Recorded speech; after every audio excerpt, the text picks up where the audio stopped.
अस्सलाम वालेकुम नाज़रीन, कंट्री न्यूज़ डिजिटल के साथ मैं हूं डॉक्टर रोशनी हमीद खान। इस वक्त मैं मौजूद हूं एक एजुकेशनल एक्सपो में और ये करवाया गया है टाइम कंसल्टेंट की जानिब से। तो आइए जानते हैं कि ये करवाने का मकसद क्या है। मेरे साथ इस वक्त मौजूद हैं ताहिर साहब। तो आइए जानते हैं कि टाइम कंसल्टेंट है क्या और ये कैसे काम करता है। जी बताइएगा। अस्सलाम वालेकुम। वालेकुम सलाम जी, thank you for providing us the opportunity. Basically Times Consultant एक फॉरेन एजुकेशन फर्म है और मैं ये प्राउडली कह सकता हूँ कि ये पाकिस्तान की लीडिंग फॉरेन एजुकेशन फर्म है जो पिछले ऑलमोस्ट 2 decades से we are operating in different cities of Pakistan. इस वक्त हम लोग 13+ सिटीज़ में हमारे ऑफिसेज़ हैं। We have 25+ branches across different cities of Pakistan and हम लोग स्टूडेंट्स को वो स्टूडेंट्स जो पाकिस्तान से बाहर इंटरनेशनल एजुकेशन लेना चाहते हैं, क्वालिटी एजुकेशन लेना चाहते हैं और बेसिकली अपने करियर को बनाने के लिए ताकि वो पाकिस्तान वापस आकर अपने मुल्क की खिदमत कर सकें, डिफरेंट डोमेन्स में डिफरेंट वो रीजन्स में काम कर सकें, उनको हम लोग एक प्लेटफॉर्म प्रोवाइड करते हैं in different countries like Australia, UK, US, Canada.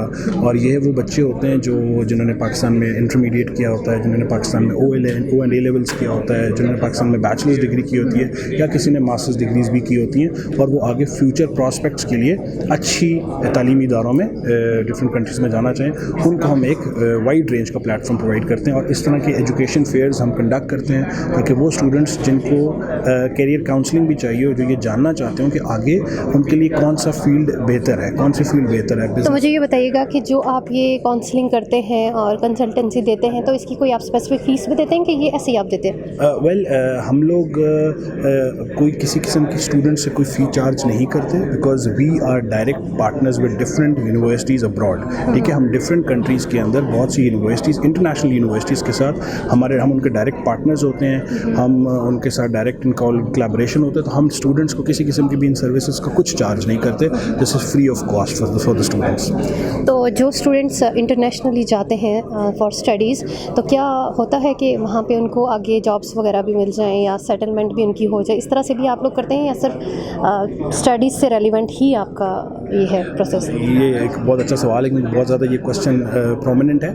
Yes, देखें, स्टूडेंट्स जो कंट्रीज़ को फाइनलाइज करते हैं तो उनका एम यही होता है कि वो स्टडीज़ के बाद वहाँ पे उस मार्केट का कुछ एक्सपीरियंस भी लें। और इस तरह से बहुत सारे कंट्रीज़ हैं जो आफ्टर डिग्री स्टूडेंट को वहाँ पे 2 साल से 5 साल तक का रेजिडेंट परमिट भी देते हैं और स्टूडेंट उस मार्केट में काम करके एक्सपीरियंस भी लेते हैं। और कुछ स्टूडेंट्स वहाँ सेटल होना चाहें, वो भी अपॉर्चुनिटीज़ होती हैं। They want to come back to Pakistan to serve their country. उसके लिए उनके पास एक हैंड्स ऑन इंटरनेशनल एक्सपीरियंस होता है जिससे पाकिस्तान की मार्केट में उन्हें बहुत बेनिफिट होता है। टाइम सामना जो कि ऑस्ट्रेलिया की कंट्री को डील कर रही हैं इंटरनेशनल स्टूडेंट्स के लिए, तो आइए इनसे जानते हैं कि ये क्या क्राइटेरिया है ऑस्ट्रेलियन यूनिवर्सिटी किसका और यहाँ के स्टूडेंट्स किस तरह से वहाँ पे अप्लाई कर सकते हैं। जी बताइएगा।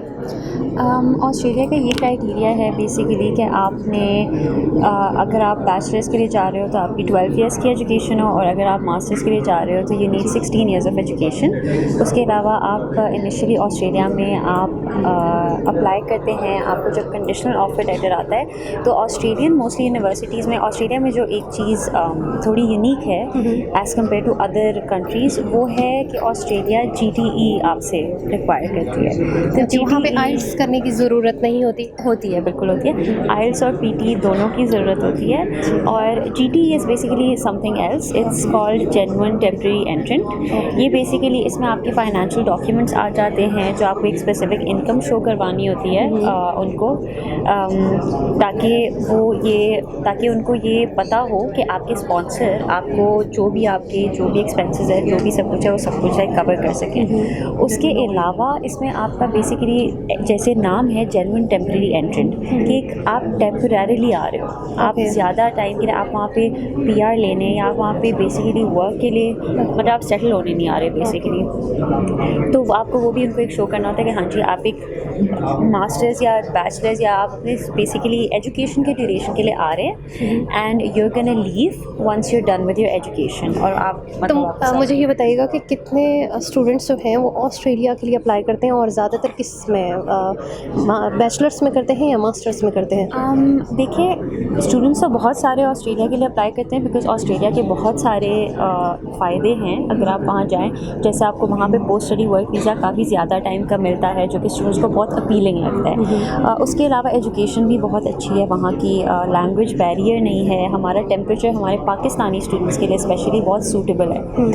और उसके अलावा ऑनेस्टली बैचलर्स और मास्टर्स दोनों के स्टूडेंट्स आते हैं, बट आपको पता है सिंस हम पाकिस्तान में तो मोस्टली पेरेंट्स मास्टर्स के स्टूडेंट्स को ही उनका होता है कि मास्टर्स का बच्चा जा रहा है तो ठीक है वो ज़रा मैच्योर है, तो ज़्यादातर मास्टर्स के स्टूडेंट्स ही होते हैं। तो मेरे साथ इस वक्त मौजूद हैं शहबाज साहब, तो आइए इनसे जानेंगे कि यूके में स्टूडेंट्स कैसे अप्लाई कर सकते हैं और कौन सी फील्ड वहाँ पे ज़्यादा डिमांडिंग है फॉर स्टूडेंट्स। जी बताइएगा। अस्सलाम वालेकुम।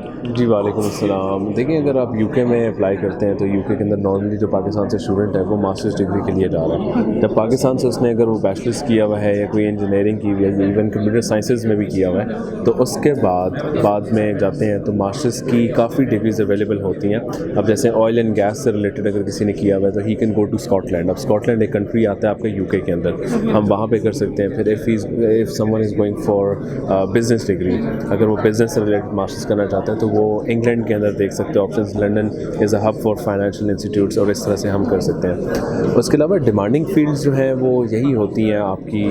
बिज़नेस के बाद आपको हर किस्म की कोर्सेज मिल जाते हैं, इंजीनियरिंग के बाद आपको हर किस्म के कोर्सेज मिल जाते हैं। तो जैसे कि आपने कहा कि मास्टर्स के बाद ज़्यादा लोग जाते हैं, तो क्या ग्रेजुएट होने के लिए वहाँ पे ज़्यादा नहीं जा सकते या इसकी थोड़े कम है एज़ कम्पेयर टू मास्टर्स?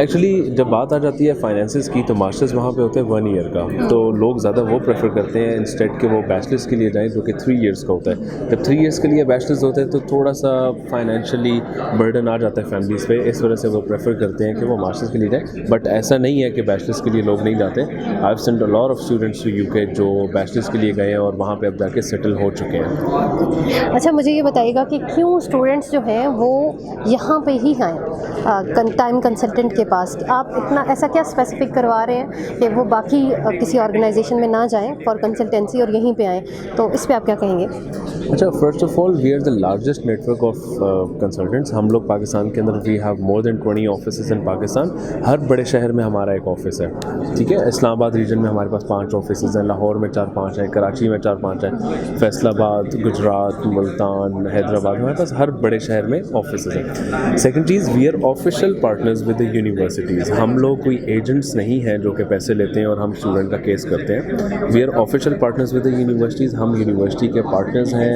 और मेन चीज़ जो हमारा एक कह लें कि जो हमें डिफ्रेंशिएट करता है बाकी कंसल्टेंट से, वही है कि हमारे कोई कंसल्टेंसी चार्जेस नहीं हैं, हम लोग फ्री में काम करते हैं और आप ऑथेंटिक इन्फॉर्मेशन देते हैं। ऑब्वियसली देखें, हम लोग ऑफिशियल पार्टनर्स हैं। आप यूनिवर्सिटी की वेबसाइट्स खोलते हैं, इवन आप यूनिवर्सिटी को अप्रोच करते हैं तो वो ऑटोमेटिकली आपको हमारे पास ही भेज देंगे कि ये हमारे ऑफिशियल पार्टनर्स हैं, आप इनसे अप्रोच करें। एंड हम लोग जब चार्जेस भी नहीं लेते हैं तो ultimately our end goal is to get the visa. मौजूद है मिस फ़ाइज़ा, तो आइए इनसे जानते हैं कि जर्मनी के लिए स्टूडेंट्स कैसे अप्लाई कर सकते हैं। जी अस्सलाम वालेकुम। वालेकुम अस्सलाम।